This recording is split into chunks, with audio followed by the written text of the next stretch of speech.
Querido amigo, hoje temos diante de nós, então, o capítulo 3 do livro de Josué e estudaremos todos os seus 17 versículos. Como mencionamos anteriormente, Josué e Moisés, certamente orientados por Deus, tinham levado o povo até as planícies de Moabe para dali começar a conquista da terra de Canaã. Canaã era constituída de diversos povos agrupados, vivendo numa espécie de cidades-estados. E assim, como tinham enfrentado e vencido a Seom, rei dos amorreus, e a Og, rei de Bassã, conforme Números 21, e 5 reis midianitas, conforme Números 31, Israel deveria se preparar para enfrentar uma série de outras batalhas contra diversos inimigos.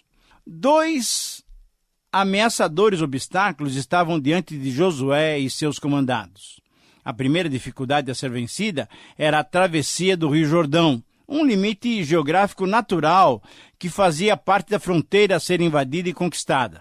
Mas em seguida, havia também a cidade de Jericó, uma cidade muito bem construída, uma fortaleza praticamente inexpugnável. Pois bem, o primeiro obstáculo a ser enfrentado, a travessia do Jordão, é o conteúdo do relato desse capítulo, do capítulo 3. Assim como o Mar Vermelho se constituiu um obstáculo para Israel, quando ele saiu do Egito, o Rio Jordão se tornava um obstáculo para Israel ao entrar em Canaã. Entretanto, esse episódio prepararia o povo, isto é, essa segunda geração, para ficar atento às maravilhosas ações de Deus, testificando-lhes então a certeza da conquista. Esse acontecimento nos dá a entender que a travessia pelas águas é um símbolo muito marcante em relação à vida cristã. A arca, uma das mais abrangentes representações de Cristo, liderava o povo e abria caminho pelo Jordão. Aqui é belamente retratada a imagem do Senhor atravessando as profundas águas da morte a fim de abrir um novo caminho para o seu povo, que pôde então avançar vitoriosamente e tomar posse dos bens celestiais que tem nele. Depois de dar a redenção, ele leva todo o seu povo da morte para a vida. E a glória também da redenção pelo novo e vivo caminho, conforme Hebreus capítulo 10, versículo 20. Diante desse quadro, então, eu creio que o título mais adequado para esse capítulo é o seguinte: A crise da fé, transpondo o intransponível. A crise da fé, transpondo o intransponível. De fato, Israel estava num momento crítico. Certamente, contando com a direção, o cuidado e a presença de Deus, eles tinham caminhado e vagado pelo deserto durante 40 anos. Tinham perdido muitas décadas por causa da sua incredulidade, mas agora estavam diante de algo aparentemente intransponível. O Jordão, nessa época de colheita da cevada, era caudaloso, era perigoso por causa das chuvas da primavera e do degelo das montanhas do norte. Ou ficavam do lado leste do Jordão sem conquistar a terra prometida aos seus antepassados, ou então, com ousadia, venceriam as barreiras e transporiam o intransponível. Por isso entendo que a frase que sintetiza essa narrativa pode ser expressa através da seguinte palavra. Anote aí. Somente quando, pela fé, seguimos as ordens divinas, conseguimos transpor o que para Deus não é intransponível. Eu repito essa frase. É o resumo do capítulo 3. Somente quando pela fé seguimos as ordens divinas, conseguimos transpor o que para Deus não é intransponível. E por isso podemos afirmar que nesse texto encontramos 7 ações que devemos realizar para transpor os intransponíveis humanos. Em primeiro lugar, para transpor os intransponíveis, devemos seguir a presença de Deus. Versículos 1 a 3. O conteúdo desses versos, lemos assim. Levantou-se, pois, Josué de madrugada, e tendo ele e todos os filhos de Israel partido de Sitim, vieram até o Jordão e pousaram ali antes que passassem.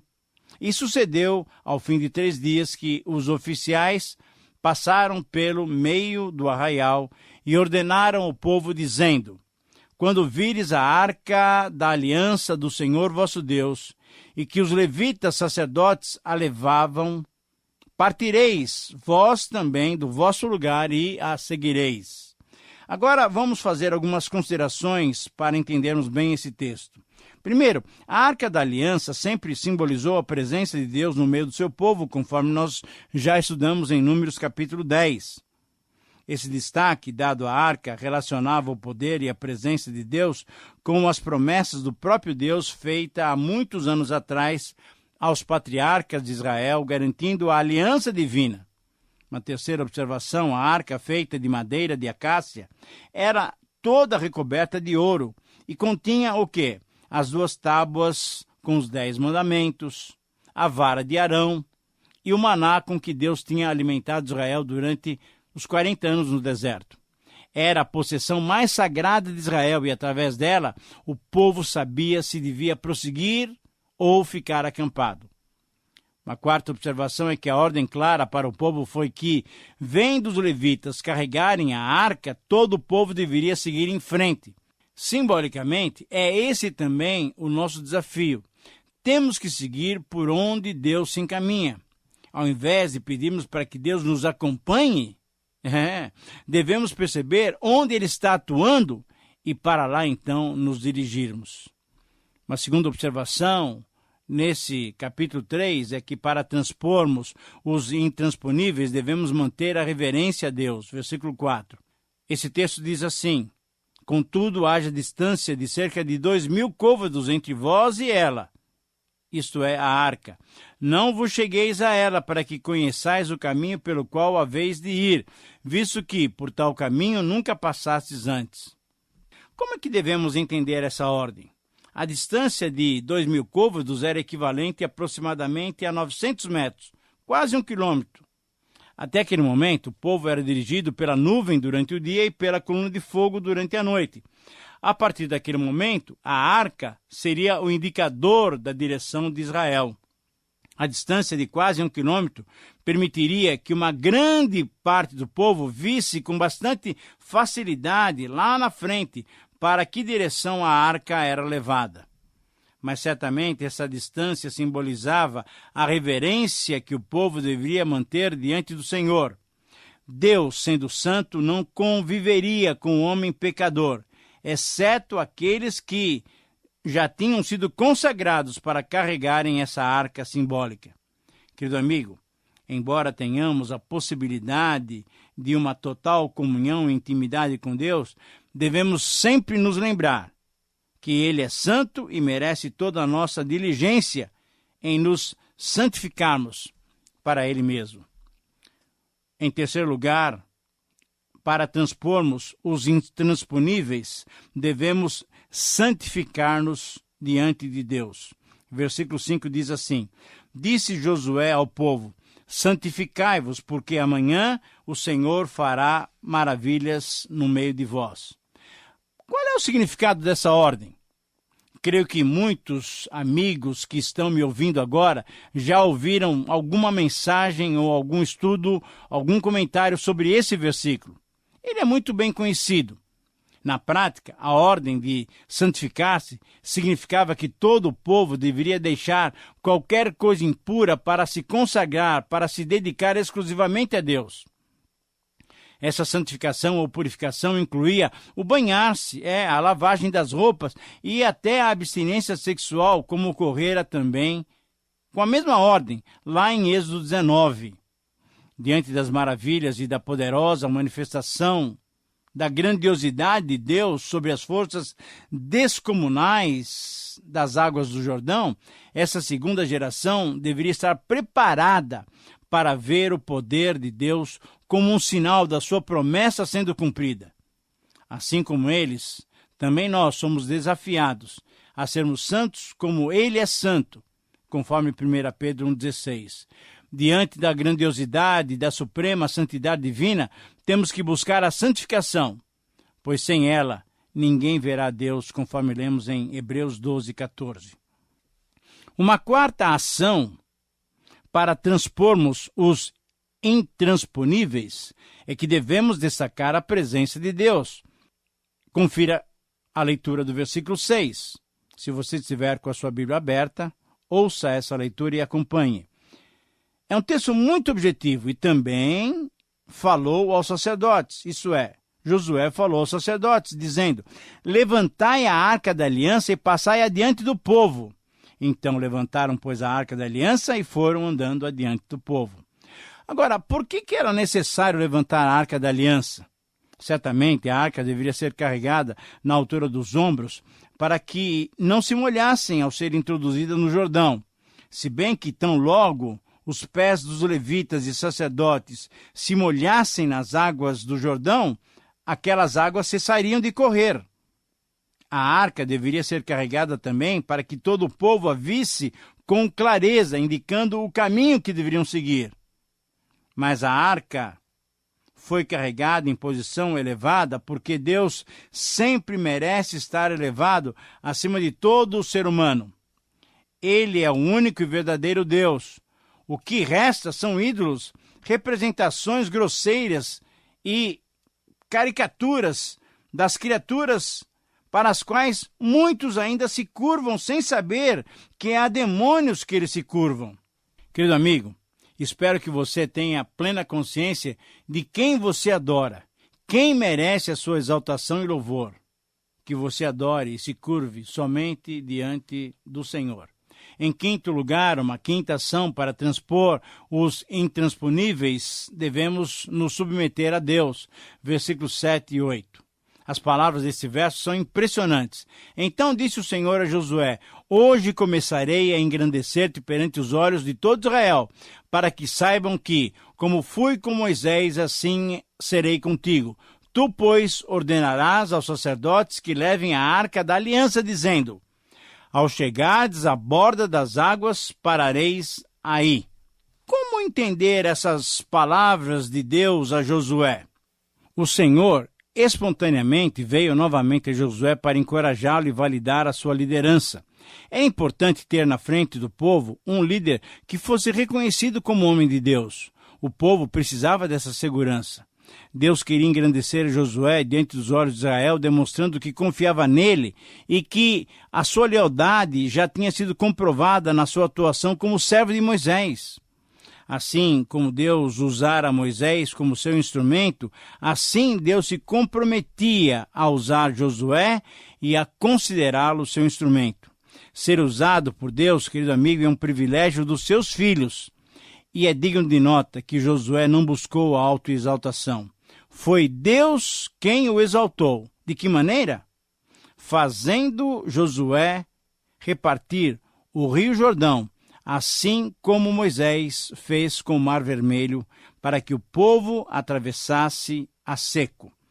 Querido amigo, Deus queria mostrar a Josué, ao povo e aos que soubessem dessas notícias que ele estava cumprindo a sua antiga promessa e que diante dele não existem obstáculos intransponíveis. Mas Deus quer que nós, que você e eu, nos lembremos sempre de que devemos nos humilhar na sua presença, pois ele, ao seu tempo, ele vai nos exaltar. Em sexto lugar, para transpor os intransponíveis, uma ação que devemos ter devemos antever o triunfo de Deus, confiar no triunfo de Deus. Nós temos por base os versículos 9 a 13. É um texto longo, mas eu peço a sua atenção. Então Josué disse aos filhos de Israel: chegai-vos para cá e ouvi as palavras do Senhor vosso Deus. Disse mais Josué: nisso conhecereis que o Deus vivo está no meio de vós e que todo lançará diante de vós os cananeus, os heteus, os heveus, os ferezeus, os girgazeus, os amorreus e os jebuseus. Eis que a arca da aliança do Senhor de toda a terra passa o Jordão adiante de vós. Tomai, pois, agora 12 homens das tribos de Israel, um de cada tribo, porque há de acontecer que, assim que as plantas dos pés dos sacerdotes que levam a arca do Senhor, o Senhor de toda a terra, pousarem sobre as águas do Jordão, elas serão cortadas, a saber, as que vêm de cima se amontoarão. Querido amigo, Josué convocou os israelitas para ouvir as palavras do Senhor, o único e verdadeiro Deus.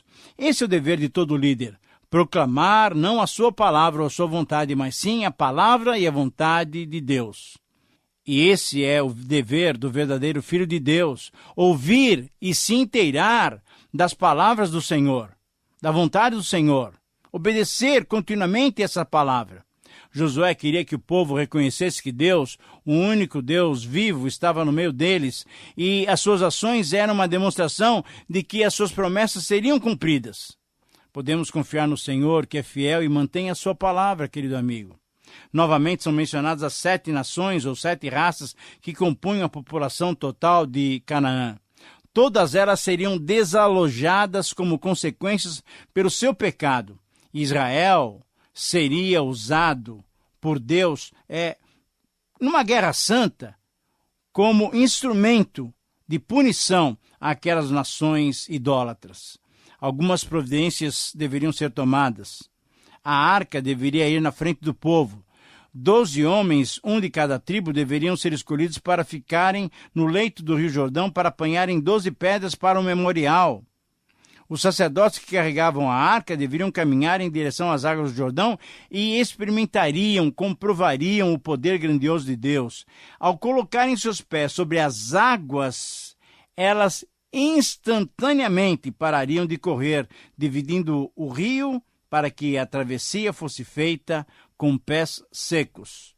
Querido amigo, o nosso Deus é um Deus todo-poderoso. Temos que nos lembrar das próprias palavras de Deus registradas por Isaías. Ainda antes que houvesse dia, eu era, e nenhum há que possa livrar alguém das minhas mãos. Agindo eu, quem o impedirá? Isaías 43, 13. Sim, querido amigo, o nosso Deus é soberano e para ele não há intransponíveis. Devemos nos encorajar mutuamente, estimulando-nos a cada vez mais crer e confiarmos nesse grandioso Deus. Em 7º e último lugar, para transpor os intransponíveis, devemos manter-nos firmes enquanto se manifesta o poder de Deus. Diz assim os versículos 14 a 17. Tendo partido o povo das suas tendas para passar o Jordão, levando os sacerdotes a arca da aliança diante do povo, e quando os que levavam a arca chegaram até o Jordão, e os seus pés se molharam na borda das águas, porque o Jordão transbordava sobre todas as suas ribanceiras todos os dias da cega, pararam-se as águas que vinham de cima, levantaram-se num montão, muito longe da cidade de Adã, que fica ao lado de Sartã, e as que desciam ao mar de Arabá, que é o mar salgado, foram de todo cortadas. Então passou o povo de fronte de Jericó. Porém, os sacerdotes que levavam a arca da aliança do Senhor pararam firmes no meio do rio Jordão. E todo Israel passou a pé enxuto, atravessando o Jordão. Querido amigo, façamos algumas observações. Primeiro, os acontecimentos devem ter sido espetaculares. Imagine a movimentação de desarmar as barracas, colocar todos os utensílios empacotados nas costas. Imagine a atenção para com os idosos, as crianças, as mulheres, as grávidas. Tente vislumbrar essa agitação no meio do arraial de Israel. Tente vislumbrar, por exemplo, o exército se preparando e se armando. Tente ver os homens preparando os rebanhos para a travessia. O acampamento todo, de aproximadamente 2,5 milhões a 3 milhões de pessoas, estava em grande agitação. Certamente, todos os corações também estavam apreensivos. O Rio Jordão estava à sua frente. O Rio Jordão, nessa época do ano, na primavera, época da colheita da cevada, cega, conforme diz o texto, crescia muito por causa do degelo do Monte Hermon, e assim a sua largura e profundidade atingiam medidas extraordinárias. Os israelitas não tinham embarcações e nem havia qualquer tipo de ponte ou qualquer uma outra maneira de cruzar o rio. Mas havia crença e expectativa de que Deus faria a obra. E de fato ocorreu. Quando os sacerdotes que levavam a arca colocaram seus pés nas margens, na borda do Jordão, o milagre aconteceu. Deus se manifestou. Deus engrandeceu a Josué cumprindo a sua palavra.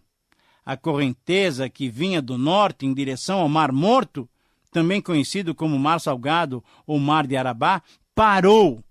As águas pararam, formando-se então um montão, como se fosse um paredão de águas, uma grande represa, longe da cidade de Adã, próxima à cidade de Sartã.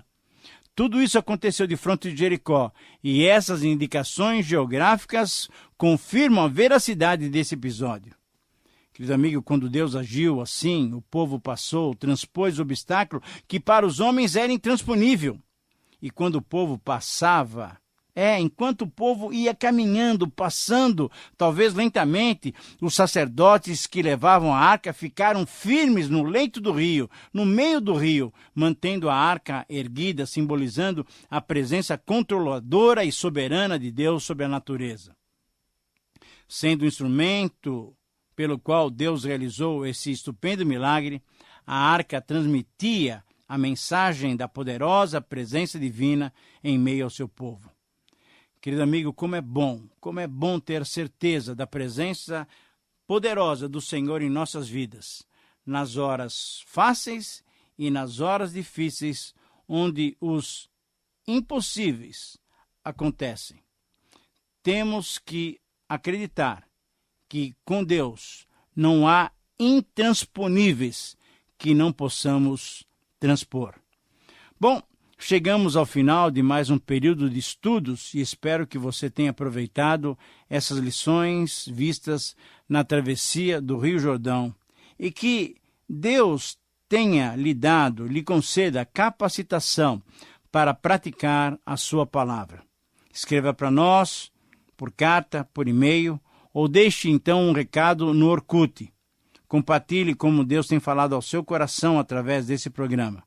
Esse retorno para nós é essencial. Lembre-se também dos nossos primeiros livros a partir desse programa. Telefone para nós para poder saber como adquiri-los. Que o Senhor te abençoe. Um grande abraço.